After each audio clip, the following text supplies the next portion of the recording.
My name is Iris Archer, and I am 33 years old. 14 days ago, my mother pressed my doorbell. For the first time in 9 years, she lingered on my porch in a beige cardigan, clutching a rolling suitcase and a folded sheet of paper. That paper held no apology. It was a roster handwritten in blue ink with bullet points, and every bullet bore a dollar sign. The sum at the bottom read $925,000. She did not murmur she was sorry. She did not inquire about her grandchildren.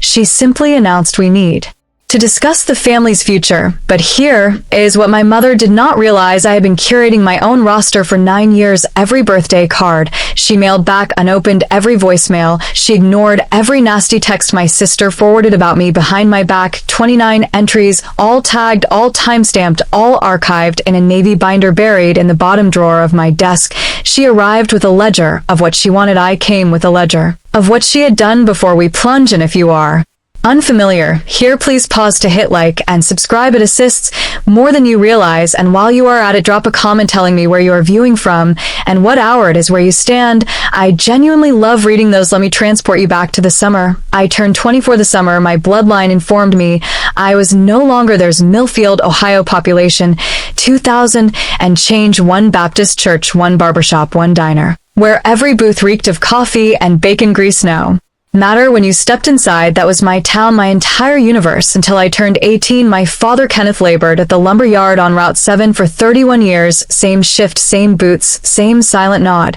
when he shuffled through the door at 542. Every evening, my mother Diane managed the household and the church women's committee with identical precision.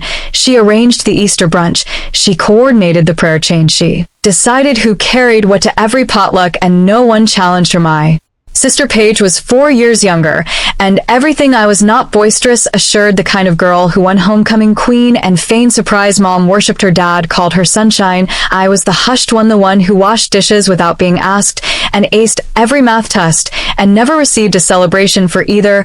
I do not state this with resentment. I state it because you need to grasp the arithmetic in our household. Affection was a budget, and Paige was the line item that always got funded first. When I was 18, I earned a full scholarship to Ohio State. I was the first Archer to attend college. Mom packed my suitcase and slipped a card inside, the kind with flowers on the cover and her handwriting on the back. Come home soon, you belong here. I preserved that card for 15 years. It still rests in my desk drawer, right next to the navy binder. That card was the last gentle thing she ever wrote me. I met Marcus Ellison in advanced statistics during spring semester of my junior year. He sat 2 rows ahead of me and solved regression problems as if he were scanning a grocery list. Calm, methodical, never hurried. He was an engineering major with a computer science minor on a partial scholarship from Cleveland. His mother, Cora, was a retired school librarian. His father, White, from the suburbs, departed when Marcus was 4. Cora raised him solo. She worked 2 jobs until Marcus turned 16. Then she worked 1 job and volunteered at 3. Marcus was biracial.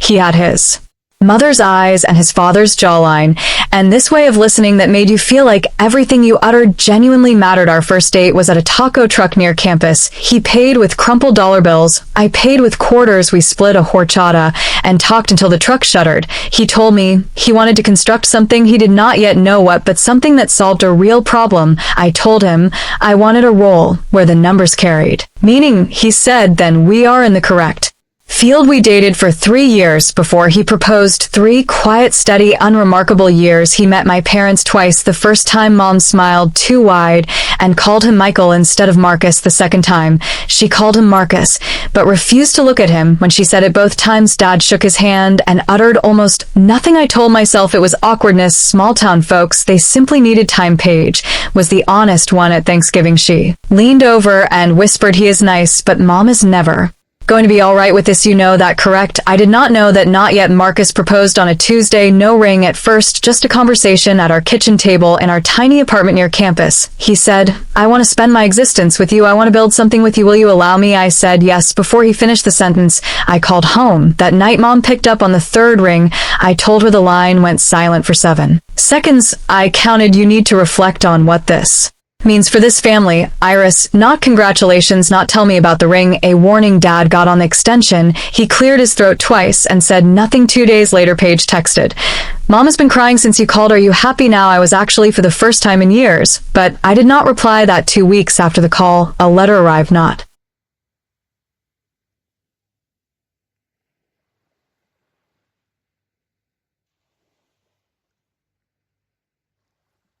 Years she lingered on my porch in a beige cardigan, clutching a rolling suitcase and a folded sheet of paper. That paper held no apology. It was a roster handwritten in blue ink with bullet points, and every bullet bore a dollar sign. The sum at the bottom read $925,000. She did not murmur. She was sorry. She did not inquire about her grandchildren.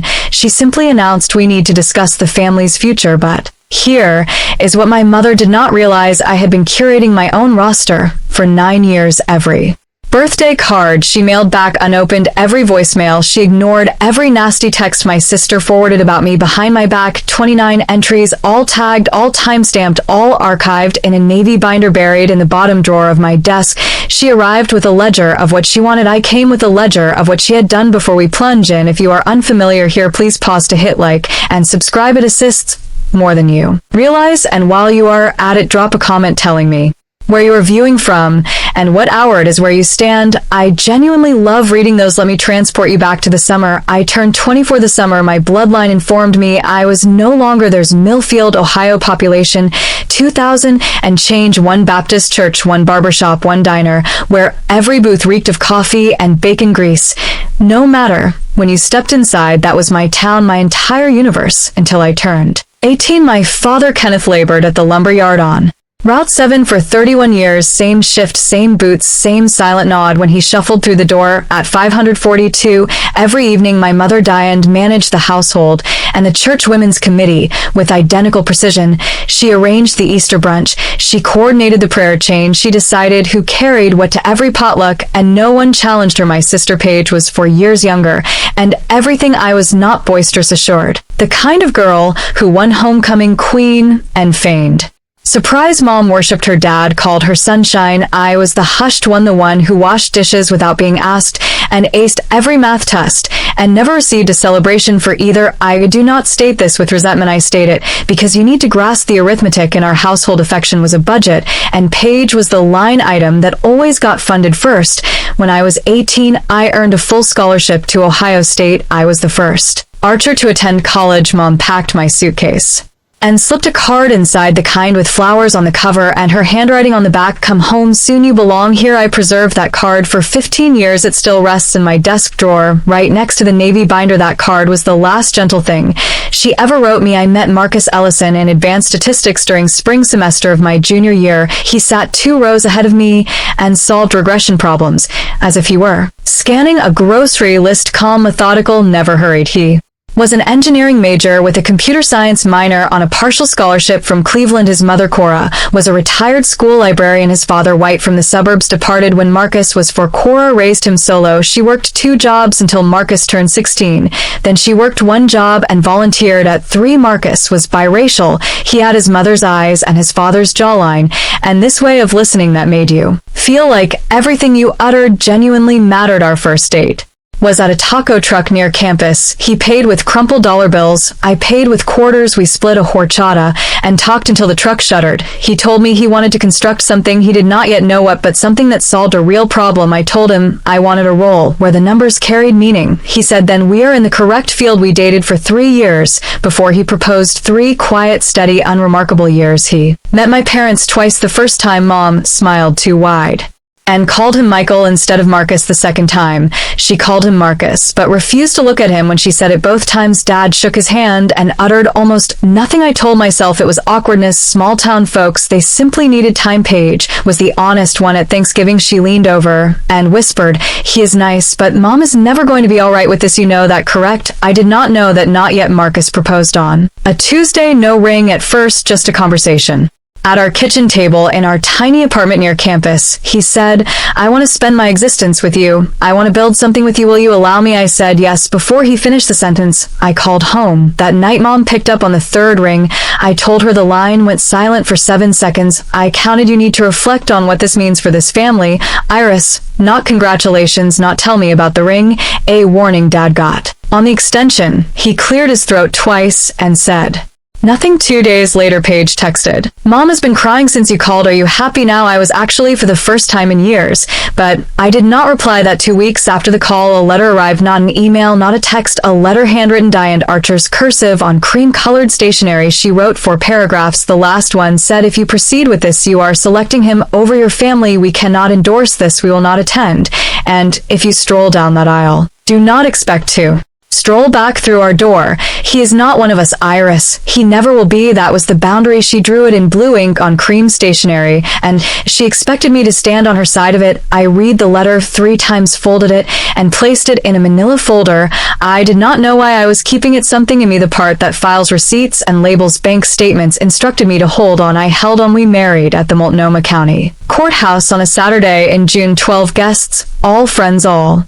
Marcus sighed. His mother, Cora, flew in from Cleveland with a garment bag and a Tupperware of pound cake. She pinned a silk flower to my dress and held both my hands and said, "Welcome to the family, baby." No father escorted me down the aisle. There was no aisle. There was a hallway with fluorescent lights and a judge who mispronounced our names and a reception at a Thai restaurant where we pushed 4 tables together, and Marcus' college roommate gave a toast that made everyone laugh so hard. Cora spilled her water. My dress cost $160 from a consignment shop on Hawthorne. White, simple fit, flawlessly. Marcus wore a navy suit he bought on clearance. We looked like 2 people who had just executed the most significant act of our lives on a budget, because we had that night in our apartment. I sat on the edge of the bed and stared at the bouquet. Grocery store roses, $6, and my hands trembled, not from uncertainty, but from grief. I had just gotten married, and the 2 people who raised me did not care enough to witness it. 1 week later, I mailed a card to Millfield. Inside was our wedding photo, Marcus and me on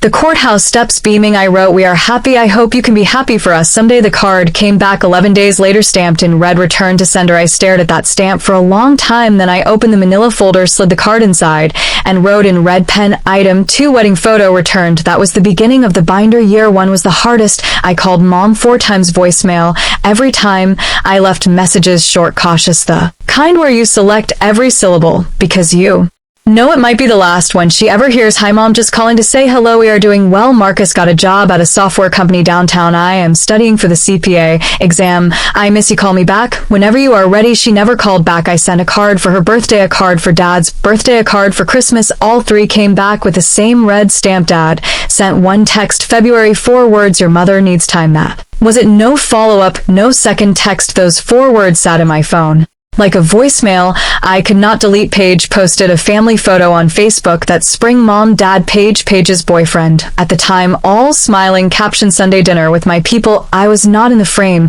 I had never been invited. I printed the screenshot, not to torture myself. I printed it because I had started doing something I could not explain, filing things, every returned card, every unanswered call log, every shred of evidence that my family had decided I no longer breathed. I placed them in the manila folder, and by March the folder was thick enough that I transferred everything into a binder, navy blue, threaring tabs. "He is not one of us." Her voice echoed in my head at strange moments, in the grocery store, at the dentist, at 2 in the morning when Marcus was asleep and the apartment was dark. I wanted the words to stop aching. They did not stop, but they grew quieter. The binder grew thicker. By year 2, Marcus quit his job, not recklessly. He had a blueprint. For 6 months he had been constructing a prototype on nights and weekends, a compliance platform for small businesses, the kind of software that made SEC filings and financial audits less agonizing for companies that could not afford a legal team. He knew compliance. I knew finance. Between the 2 of us, we understood the exact problem nobody else wanted to solve, making regulatory paperwork manageable for companies with fewer than 50 employees. He set up a desk in our garage, 2 monitors, a space heater, and began a whiteboard he snatched from Goodwill for $12. I returned from my analyst position every evening, reheated leftover soup, and settled beside him reviewing financial frameworks until midnight. I built the pricing architecture. I drafted the compliance checklists. I tested every module against real SEC guidelines. Marcus constructed the engine. I built the dashboard. Neither of us collected enough sleep. Compliance Core launched 7 months later with 4 clients and a free trial. That malfunctioned twice on opening day that year. I also executed something else. I upgraded the binder. The manila folder was overflowing with returned cards, voicemail, transcripts, one Facebook screenshot, and the original ultimatum letter on stationery. I purchased a proper binder, navy blue, 3-ring dividers for each year, red pen labels on every item tab, 1 year, 17 entries. I was not assembling a legal case. I was not plotting retaliation. I was doing what I had always done, keeping records. Because I was a financial analyst, and financial analysts never discard documentation, but I did start numbering the items, and I did start inscribing the date on each one, because numbers do not deceive, and neither would I. Liam and Sophie arrived on a Wednesday morning in November, 6 pounds, each identical dark curls. Sophie wailed for 4 consecutive hours. Liam slumbered through all of it. Marcus wept. I had never witnessed him cry before. He held Sophie in his left arm and Liam in his right, and stood by the hospital window and said they're going to know they are cherished every single day. Cora flew, and the next morning she stayed 2 weeks. She cooked, she cleaned, she rocked Liam at 3 o'clock, and while I fed Sophie, she brought a blanket she had crocheted yellow and white, soft enough to make you sob, and a silver bracelet for each baby engraved with their birth dates. That was what a grandmother looked like. I had shipped dye and the ultrasound photos 5 months earlier. Returned. I mailed birth announcements, 2 cards, 1 for each twin. Returned. I sent photographs. Liam sleeping on Marcus' chest, Sophie gripping my finger. Returned. 3 items added to the binder. Items 13, 14, 15 page. Texted someone we both knew from high school. The mutual friend screenshotted it and forwarded it to me without remark. Pages. Text read, her children don't have real grandparents. That is what she selected. I sat in the nursery with that text on my screen for 11 minutes. Sophie was asleep in the crib. Liam was in my arms. I could hear Cora in the kitchen humming something low and sweet while she washed bottles. My children had a grandmother. Her name was Cora Ellison, and she flew from Cleveland every 6 weeks and never once missed a birthday. I printed pages. Text filed at item 16. Red pen dated by year for the binder contained 19 entries. I want to be clear about something. I did not preserve that binder out of malice. I did not flip through it at night fueling some fantasy of confrontation. Most weeks I forgot it existed. It sat in the bottom drawer of my desk behind tax folders and old insurance documents gathering dust. But every time something Ayurveda, returned card, a forwarded screenshot, a voicemail transcript I saved, because deleting it felt like erasing. Proofy filed it. Same process. Print label date red pen tab. Marcus asked me once, why do you retain all of that? I told him the truth, because someday when the children are old enough they might ask why they do not have grandparents on my side, and I want them to possess facts, not my version, not her version. The receipts. He nodded. He understood receipts. He was an engineers keep build logs. By then, Compliance Corps had 11 employees. We had relocated from the garage into a genuine office in the Pearl District. Marcus worked 60 hours weekly. I worked 40 at my firm and 20 more on Compliance Corps' books. We hired a part-time nanny for the twins. We ate dinner together every night at 6:30, non-negotiable. The silence from Ohio had become a fact of existence. Like weather. Some days I noticed it. Most days I did not. Cora visited every 6 weeks. The twins called her Grammy. She taught Liam how to craft grilled cheese. She taught Sophie the names of every bird in the backyard. I did not know it then, but that binder would become the most essential document in my life, more crucial than my degree, more crucial than our marriage certificate, more crucial than the IPO filing I would sign 5 years later. Year 5, 15 employees, a legitimate office with a sign on the door, and a conference room with a whiteboard that was not from Goodwill. Compliance Corps was expanding, not rapidly, not flashily, but steadily, the kind of growth that does not generate headlines but pays salaries and keeps the lights glowing. Marcus still coded. He refused to become the type of CEO who stopped building the product. Most mornings he was at his desk by 6:30 a.m., headphones on, deep in architecture puzzles that I did not pretend to comprehend. I handled everything else. Cash flow, vendor contracts, quarterly forecasts. The company was his vision. The numbers were mine. We purchased our first house that year, a craftsman bungalow in the Selwood neighborhood of Portland. 3 bedrooms, original hardwood, a backyard with a plum tree the twins claimed as their fortress. I recall signing the mortgage papers and thinking, this is ours. Nobody gifted us this. We built it. Liam started kindergarten. Sophie started kindergarten. They boarded the same bus and occupied the same row and bickered about who got the window seat. Normal, beautifully, painfully normal on a Tuesday night. In October, I made the error of checking Facebook. Diane had posted a family photo from what looked like a Thanksgiving preview dinner, new dining set page, and her husband, a baby in a high chair. Page's son, my nephew.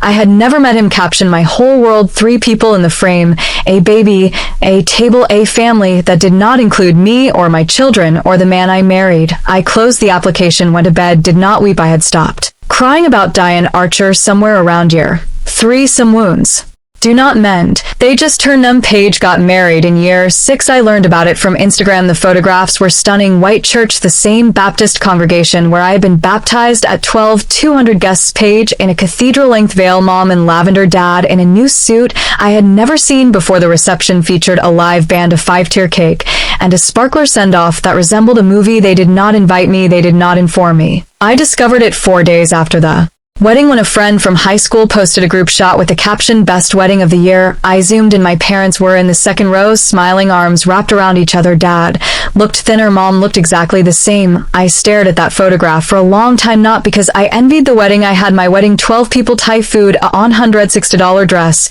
and the finest man I have ever known. I stared because they appeared happy, and they appeared happy without me. I did something I probably should not have done. I ordered a set of handmade linen napkins from a shop in Portland, ivory monogrammed with Paige's new initials. I wrote a card: congratulations on your wedding. I wish you and your husband every happiness. Love, Iris. The package came back 3 weeks later, unopened. I could see the tape was untouched. Item 17, gift returned. Paige's wedding, red pen dated. I placed the binder back in the drawer, closed it, sat at my desk, and listened to Sophie singing in the bath and Liam arguing with Marcus about whether dinosaurs could swim. That was my family right there in the adjacent room, and they were sufficient. Year 7 altered the trajectory. Compliance core secured its Series B $12 million from a venture capital firm in San Francisco.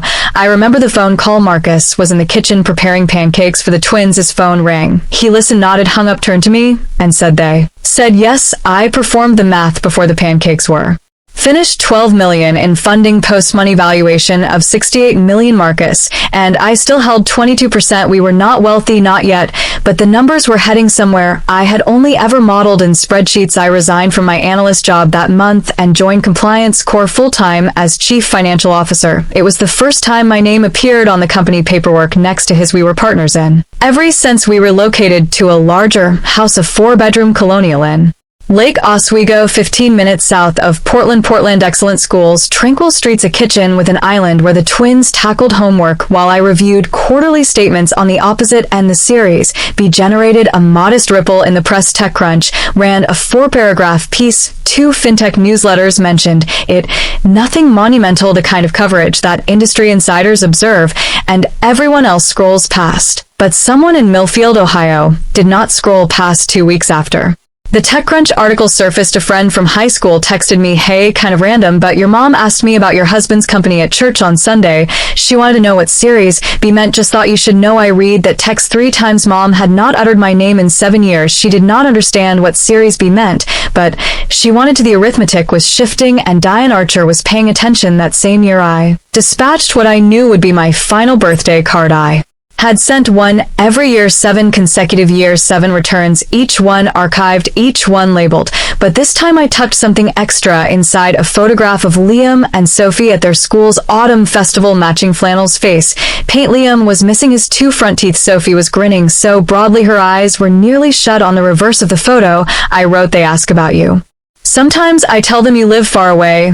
I sealed the envelope, mailed it, anticipated the usual red stamp. 11 days back in the mailbox. It came back in 9 days, but something was different. The envelope had been breached. The flap was creased, the glue resealed with a strip of transparent tape. I held it up to the light. The card was inside, the photo was inside, but someone had extracted them, gazed at them, and then reinserted them carefully, deliberately before sending it back. I sat at the kitchen table and rotated that envelope in my palms for a long while. Someone in that household, dad, I was almost convinced, had opened the card, had looked at his grandchildren's faces, had held the photograph, and then someone else, mom, I was certain, had compelled him to put it back and return it. He wanted to retain it. She would not permit it. Item 23, birthday card opened and resealed, photo viewed, still returned. I inscribed the label with a steadier hand than I expected, because I had suspected for years.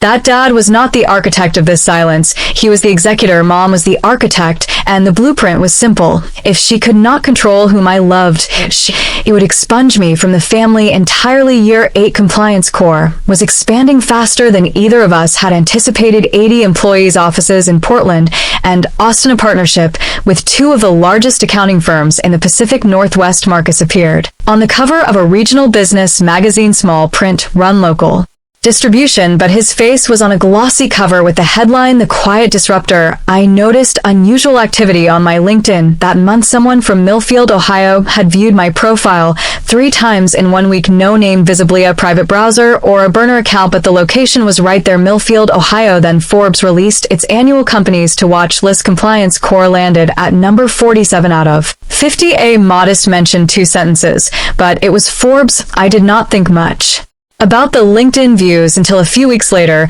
when Marcus was invited to guest on a fintech podcast. The episode ran 45 minutes, mostly technical compliance, automation, API integrations, federal reporting standards, not exactly viral material. But 3 days after it aired, my old friend from Ohio texted again. "Your mom told Linda at church that she always knew Marcus was smart." Direct quote, Linda said. Diane sounded proud first time she has mentioned her name in years. Always knew Marcus was smart. 7 years of silence, and now she always knew. I did not add that to the binder. It was not a document, it was hearsay, but I scribbled it on a post-it and stuck it to the inside cover because I wanted to memorialize the moment Diane Archer began rewriting history. She was not proud of Marcus. She was not even remorseful. She was recalculating. The figures were growing larger, and my mother was an accountant of a different breed. The group chat arrived on a Monday. My friend from Ohio, Tess, the one who kept me looped in on church gossip, called me at 7:00 p.m. She sounded unsettled. Iris Page accidentally added me to a family group chat. I think she meant to include someone else with a similar number. I was in it for 3 days before they noticed and removed me. I took screenshots. She sent them 7 screenshots, 3 days of unfiltered Archer family conversation. I read them in the parking lot of Liam's soccer practice page. His company was valued at $68 million last round. I have been tracking the funding filings. If they IPO, we are looking at $300 million minimum. Diane, how do we approach this? She will not listen to me. Kenneth, maybe I should call first, feel her out. Diane, no, I need to go in person with a plan, a real plan page, make a list, be specific about what we need. She is a numbers person. She will respond to numbers page. How much should we ask for? Diane, start with the mortgage, then medical, then retirement. College for my son, monthly support layer it, make it look like family investment, not a request. Kenneth, this does not feel right. Diane, Kenneth, she has more money than this entire town. She can afford to help her family. Kenneth did not reply. After that, I sat in my car with the engine off the dashboard. Clock read 7:22 p.m. Through the windshield, I could see Liam dashing across the field, chasing a ball twice the size of his skull. My hands were trembling, not from grief, from clarity. 9 years of silence, 9 years of returned birthday cards and ignored grandchildren, and a cream-colored letter that said, "Do not walk back through our door." And now that the numbers had changed, they wanted to approach with a plan. I drove home, printed the screenshots, filed them. Item 26, family group chat, financial tracking reconnaissance confirmed. If this narrative is hitting close to home, if you have ever had someone sever ties with you and come sprinting back when the numbers shifted, drop a comment, tell me, because I think more of us carry this weight than we admit. And while you are here, subscribe if you have not yet. I told Marcus that night after the children were asleep. I showed him the screenshots. He read them once slowly, the way he scans code line by line, hunting for bugs. When he finished, he placed the phone on the counter and stared at the wall for an extended silence.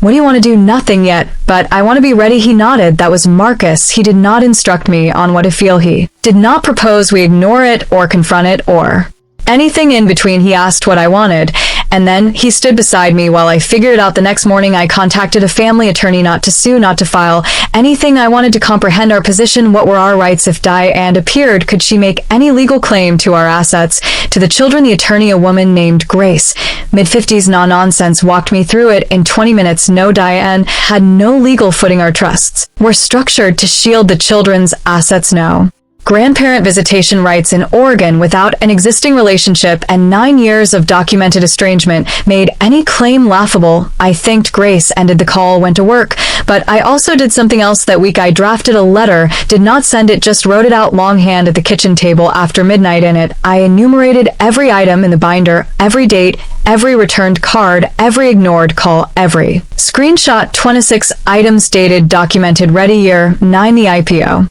Conversation ignited in January. Investment bankers flew to Portland. We held 3 rounds of meetings in our conference room, the one with the whiteboard that was still from Goodwill, though nobody needed to know that they reviewed our financials, our growth projections, our customer retention rate. They used vocabulary like roadshow and pricing range and lockup period. Marcus handled the product pitch. I handled the numbers, every slide, every projection, every risk disclosure. My name was on it. CFO, co-founder, the person who signed off on every SEC filing before it departed the building. The process consumed 7 months of due diligence, legal review, investor meetings. Marcus barely slept. I barely ate. The twins began noticing. Liam asked why Dad kept talking to his laptop at dinner, and Sophie sketched a portrait of me at my desk with a speech bubble that read, one more email. In August, our attorney finalized the trust structure for Liam and Sophie, 2 irrevocable trusts, funded, protected. Nobody, not Diane, not Kenneth, not Paige, not any future incarnation of any Archer who showed up with a ledger could touch a single dollar. I signed the trust documents on a Tuesday afternoon in a corner office overlooking the Willamette River. The attorney asked if I had any questions. I had one. If a family member attempts to claim access to these funds, what happens? Nothing. She said, that is the point. I went home, prepared dinner, helped Sophie with long division, placed the trust documents in the fire safe beneath our bed. Then I noticed something peculiar for the first time in months. No one from Millfield had viewed my LinkedIn profile. No text from Tess about church gossip, no digital footprints at all. Quiet, the dangerous kind. 2 months before the IPO, Paige texted me first time in 9 years. The message arrived at 2:17 p.m. on a Thursday afternoon. Hey, just thinking about you. How are the kids? 6 words, 9 years. And how are the kids? As if she had been asking regularly, as if this was a continuation of something instead of a resurrection. I did not reply for a week. I wanted to see if she would follow up. She did a second text. I am going to be in Portland for work next month. Would love to see you. Marcus said it is your call. I agreed to meet her, not at our house, at a cafe in the Pearl District. Public, neutral, time limited. Paige showed up 15 minutes late in a blazer and ankle boots. She looked like she had rehearsed being casual. She hugged me too long. She said, you look amazing, 3 times in the first 10 minutes. Then she started launching questions. How large was our house? Did the children attend private school? What neighborhood did we inhabit? Was Marcus still running the company, or had he stepped back? How many employees now? Had they raised more money recently? 32 questions. I counted. None of them were I am sorry. Halfway through our lattes, I noticed something in the reflection of the cafe window. Paige had her phone angled toward the parking lot. She was photographing my Cara white Tesla Model Y that Marcus had bought me for my birthday. She was scouting, cataloging, constructing a dossier. I let her finish her latte. I answered her questions vaguely, politely, the way you respond to a bank teller's pleasantries. When we hugged goodbye, she held on too long again. She ordered a latte and asked 32 questions. I counted. The only question she did not ask was the only one that mattered. After the cafe, I drove straight home and opened the binder. Item 28-page reconnaissance visit. Date, red pen, no test, third quo. Questions, documented, photographed, vehicle, no apology offered, no mention of past estrangement. Then I called Grace, the family attorney, for the second time. They are coming. I told her my mother probably within weeks of the IPO. She will bring demands. Grace asked what kind of demands. I told her about the group chat, the screenshots, Paige's instructions to layer it and make it look like family investment. Grace was silent for a moment. You have documentation.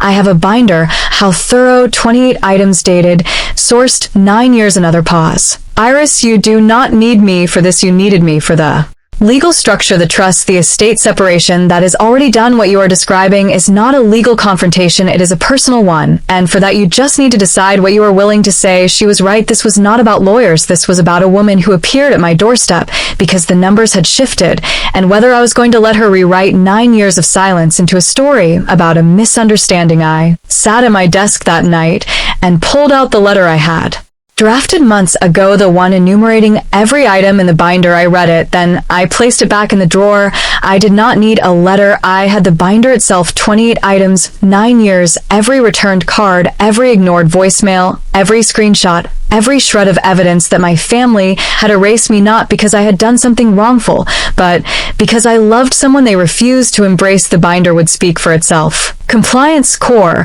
went public on a Wednesday in October. Marcus and I stood on the floor of the NASDAQ in New York, him in a charcoal suit, me in a navy blazer, and watched the stock open at $18 per share. By noon, it hit 20 by closing 22 market capitalization, $440 million. Marcus and I held 10% net worth on paper, $44 million, $44 million. I did not know what to do with that numeral. It did not feel authentic. It felt like a spreadsheet cell that someone had typed incorrectly. Too many zeros. Check the formula, but the zeros were accurate. I had verified the formula. That was literally my occupation. TechCrunch ran a feature. Forbes called for a comment. Bloomberg placed Marcus' face in a sidebar. A local Portland news station aired a 3-minute segment. Local couples fintech startup hits NASDAQ. They showed our company photo. Two founders side by side equal Marcus and I celebrated with room service, sushi, in our hotel room overlooking Times Square. Liam and Sophie were back in Portland with Cora, who had flown in for the week. Marcus fell asleep on the couch at 9:15 p.m. still wearing his suit jacket. I stayed awake, not because of the IPO, but because of what I knew was approaching next. I checked my phone. 5 missed calls. Area code 740 Millfield, Ohio. 3 calls from a number I did not recognize. 1 from Kenneth, 1 from Diane. I did not call back.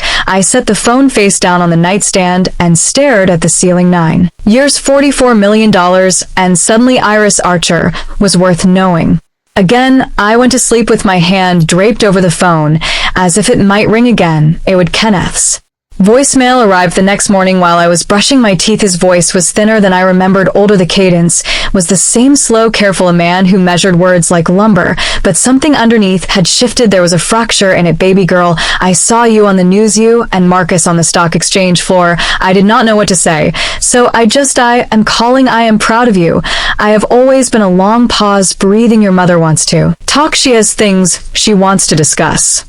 Please call her back. When you can. I love you, Iris. I played it 3 times. Baby girl, he had not addressed me like that since I was 14, and I am proud of you. 4 words I had waited a decade to hear, but then I rewound, listened again, listened to the architecture of it. He called after the IP, not after the wedding, not after the twins were born, not after any of the 7 birthday cards or the ultrasound photos or the birth announcements after the IPO. He was proud of me on paper. He had always been proud of me on paper. What he had never been was courageous enough to pick up the phone when there were no millions attached to the call. He is not one of us, Iris. He never will be. I heard Mom's voice, but it was Dad who had enforced the silence. He could have called any day, any year. He selected this one, the one with 44 million reasons to reconnect. I saved the voicemail.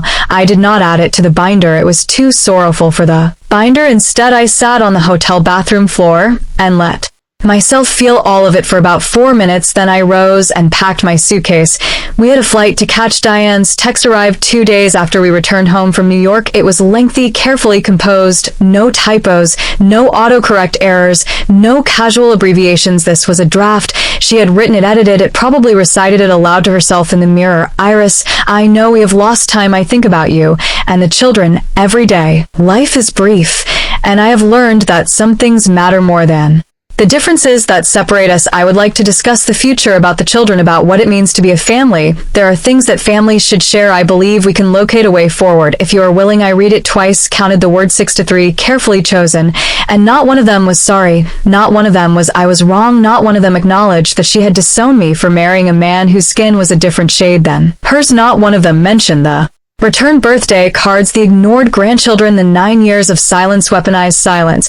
She wrote the differences that divide us, as if our estrangement was a philosophical disagreement, instead of a woman who told her daughter, he is not one of us, and returned 7 years of birthday cards unopened. I did not reply. I screenshotted the text, printed it, opened the binder. Item 29, first text from Diane in 9 years. 63 words, 0 apology, red pen, dated. I closed the binder, placed it Back in the bottom drawer sat at my desk and looked at the framed photograph next to my monitor. Marcus and me and the twins at Cannon Beach, all four of us squinting into the sunlight, Liam on Marcus' shoulders, Sophie holding my hand. That was my answer right there in the frame. Tess called on a Friday. Paige is telling everyone that she visited you in Portland. She is saying you live in a mansion, her words. She is telling people Marcus struck gold. And that you drive a Tesla and the kids attend private school. I leaned against the kitchen counter. Half of that is inaccurate. It is not a mansion, and the children go to public school. Iris, that is not the point. Your mom is planning a trip. Paige told Linda at the salon that Diane is going to Portland next week. She is packing a suitcase. I closed my eyes. I know how, because Paige counted every room in that cafe and photographed my car. Silence on the other. And then what are you going to do? I am going to answer the door. Tess sounded surprised. You are going to let her inside.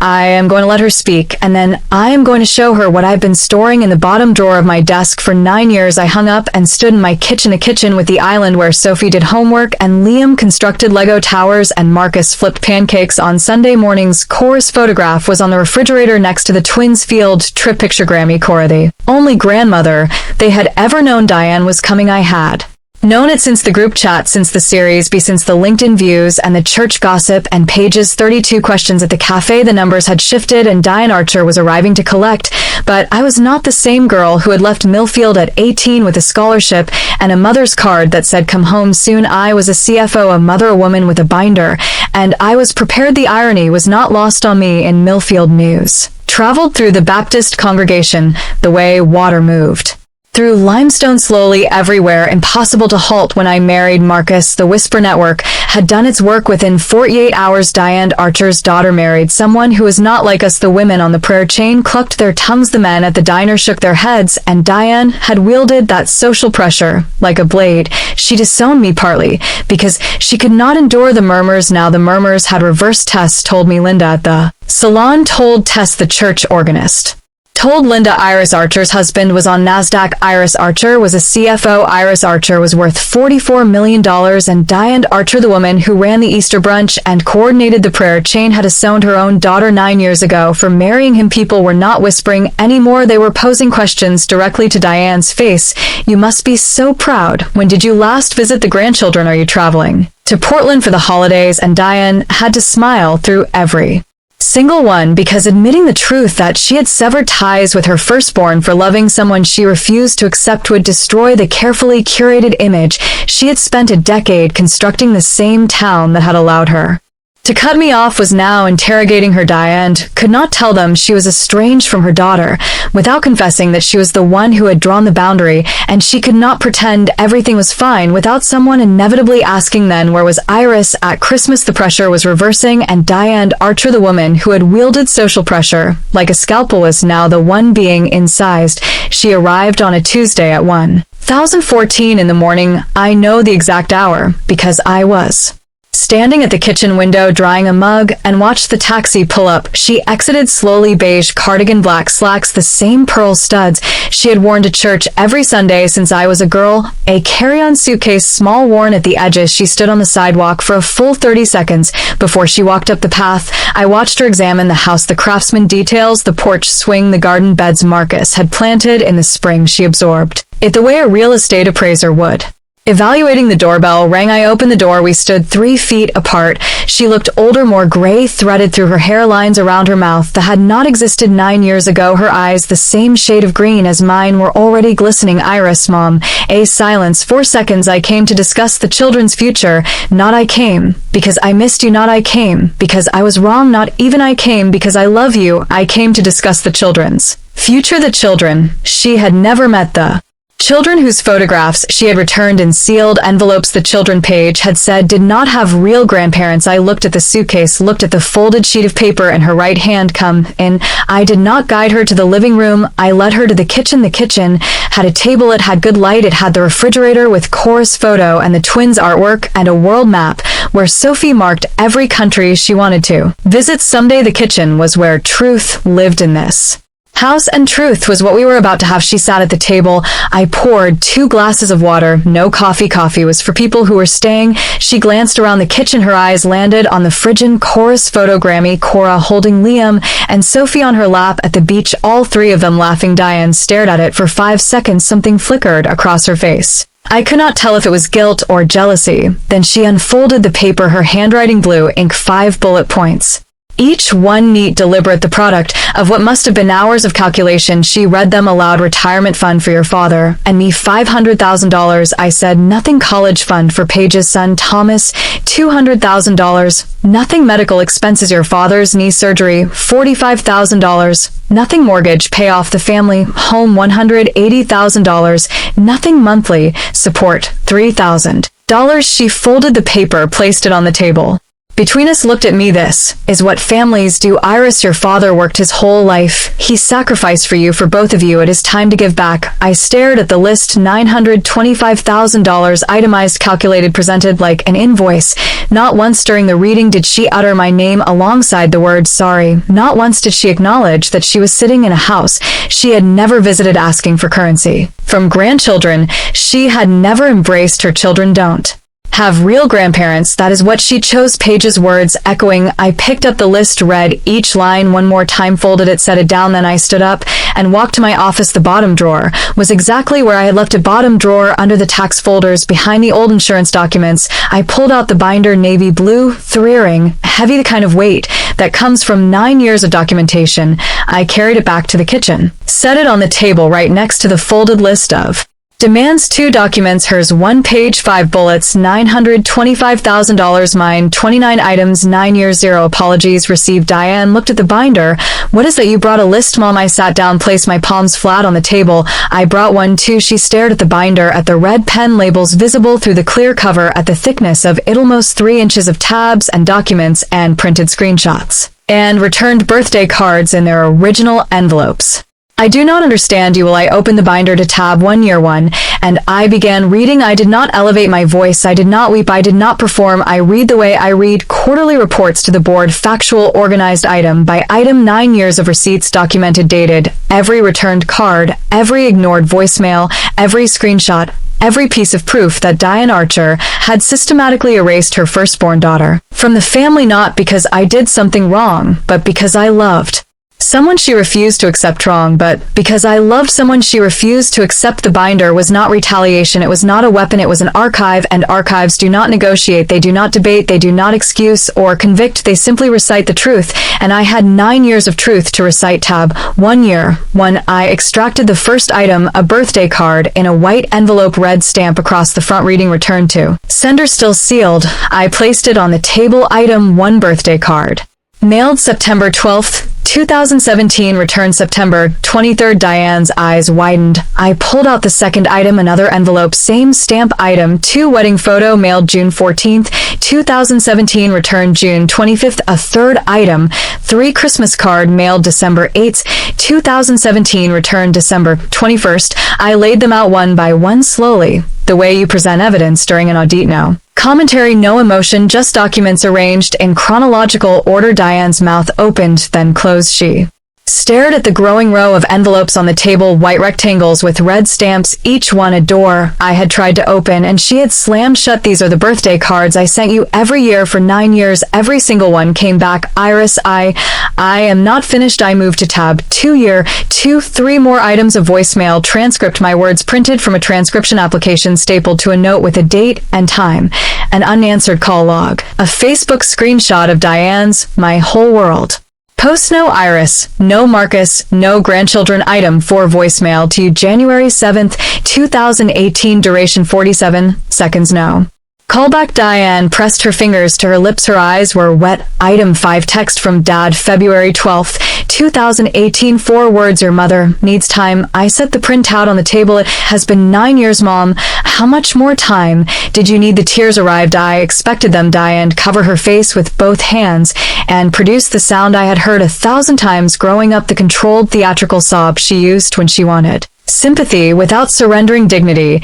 It was the same cry she had used when Dad forgot their anniversary, the same cry she had used when the church did not select her casserole for the potluck finals. I was hurt. Iris, you chose him over us. You left. I did not leave. You told me not to come back, that his Noti was upset. People say things when they are upset. I flipped to tab 4, year 4, and pulled out a printout. Item 16, text from Paige to a mutual friend, forwarded to me March 9th, 2021. I read it aloud slowly. Her children don't have real grandparents. That Is what she chose. Diane flinched. Page did not mean this is Page's exact text word for word. I flipped to the final tab, the screenshots, 7 pages, item 26, family group chat screenshots provided by a mutual friend who was accidentally added October 4th, 2025. I read Page's message.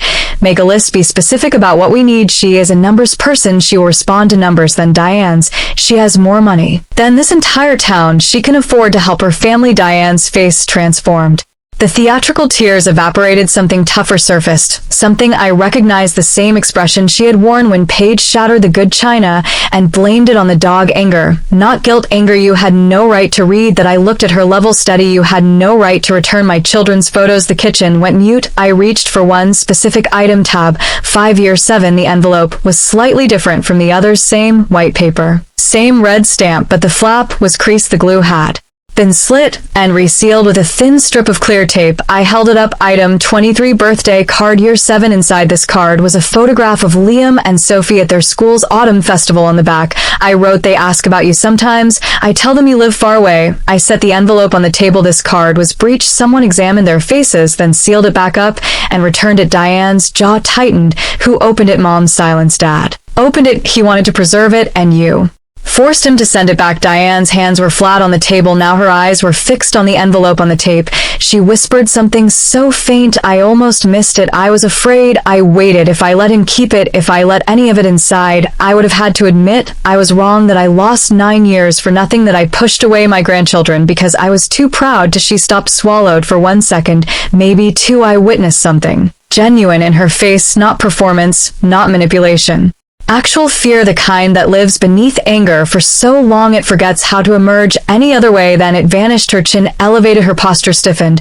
But you left us, Iris. You made your choice. The moment of honesty evaporated like steam off a coffee cup, gone before I could grasp it. I placed Diane's list of demands on the left side of the table. I placed the binder on the right, 2 documents side by side. Your list, $925,000, 5 bullet points, no apology. I tapped the binder. My list, 29 items, 9 years of silence, 9 years of returned birthday cards and ignored grandchildren, and a daughter you erased because she married the wrong man. Diane's nostrils flared. I did not erase you, told the church. I abandoned you, instructed Paige to inform our friends that my children did not have real grandparents. You tracked my husband's company for months and arrived at my door with an itemized invoice. I closed the binder. The metal rings clicked shut. You did not come here because you miss me, Mom. You came here because the numbers shifted. Diane stood up. The chair scraped against the tile. After everything we did for you growing up, the food, the clothes, the school supplies, this is how you repay us. You raised me. That is not a debt.